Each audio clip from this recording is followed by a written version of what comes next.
I'm back with another video, and this time it's on the stuff I use for milkshakes. I'm still trying to perfect like the chocolate milkshake. You either get it tasting too much like chocolate, like real chocolate, and it doesn't taste good, or it just tastes like, like plain milk or something. I've tried vanilla ice cream, I've tried chocolate ice cream, syrup, that kind of thing. So I'm still trying to perfect that one. Vanilla one, I've, spent time trying to get them to taste more vanilla-y and a little bit better than just plain. So I've tried different things to add to milkshakes. Some of them I continue, a few of them I haven't. Like, I tried the blueberries. I've done a few videos with blueberries in them. I have to say, blueberries is one of those you gotta be very light on the blueberries, because I'm not a big fan of blueberries. I'm starting to be okay with them, but it's like too much of it and it tastes kind of funky. Or like raspberries and blueberries. Like I was trying this one milkshake and it was like, it called for raspberries and blueberries, and it came out tasting a little too earthy. That's what we'll call it, a little too earthy. It was so nasty. It's like I took a couple of sips and I'm like, I can't handle this. It just tastes too bad.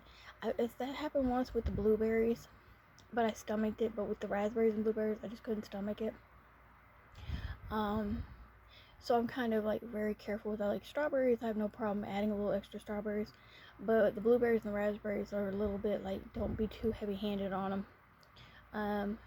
I've learned that I don't like putting cream cheese in the milkshakes.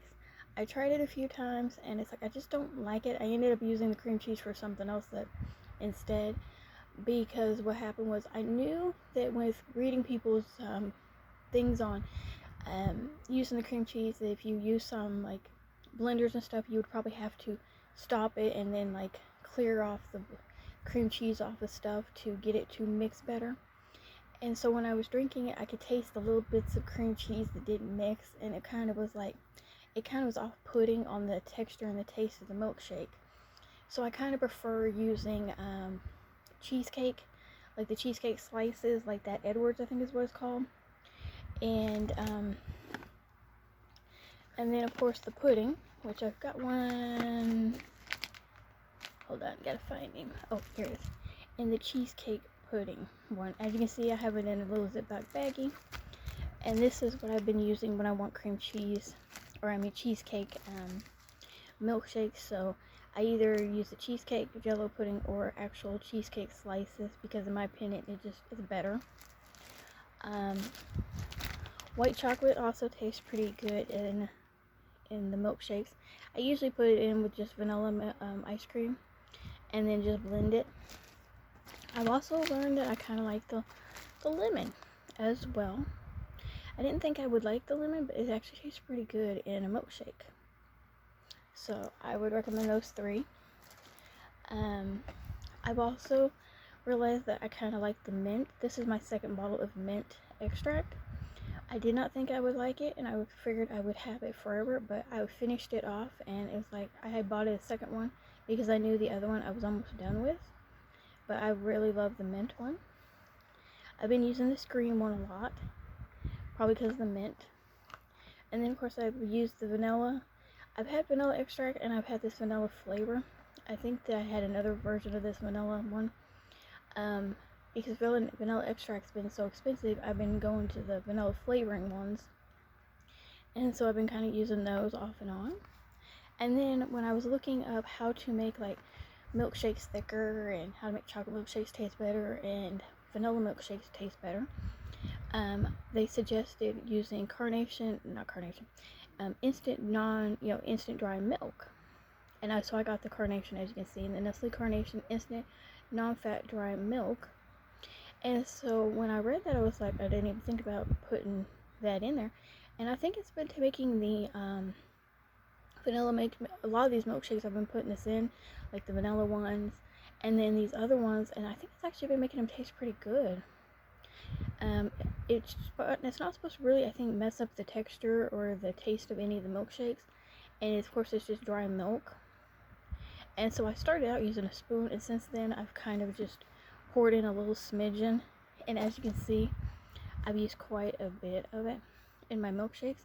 I figured I would have this container, kind of like these other things that I've bought, like the mint, thinking I would probably have a bottle forever. I figured I would have a container of this thing forever, trying to get rid of it.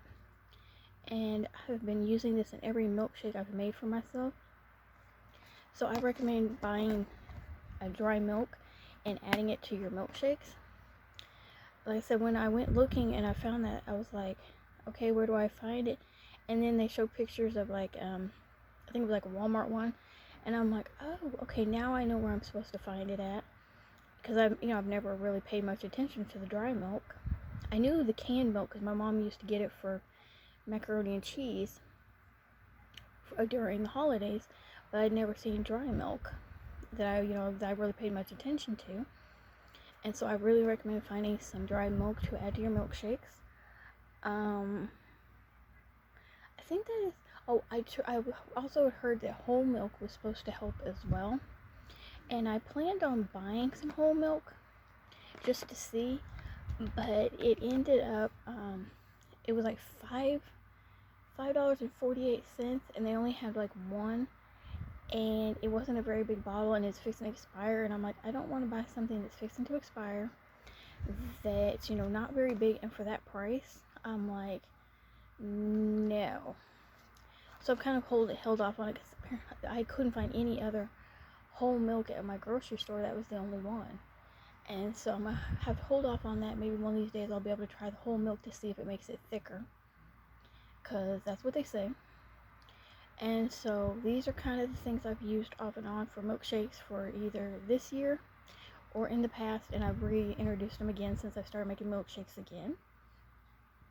And I think that is it on what I've been using. I just use regular milk, regular ice cream, whatever I have. I usually have vanilla ice cream and chocolate ice cream, so it doesn't take much to just buy some milk and add to it. Occasionally, I make some put some strawberry ones in there. Like when I make strawberry shortcake, I take some of the strawberries and syrupy stuff from that, or I keep frozen fruits in the freezer.